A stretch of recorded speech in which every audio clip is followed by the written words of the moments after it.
在韩国这边，到处都能见这种，特别在大山里呀。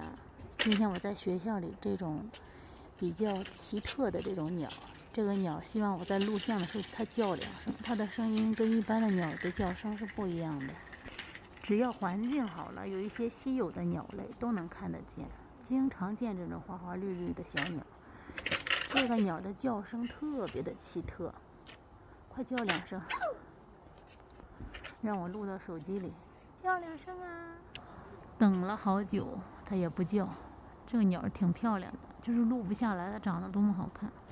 它的大小和样子长得都很像画眉。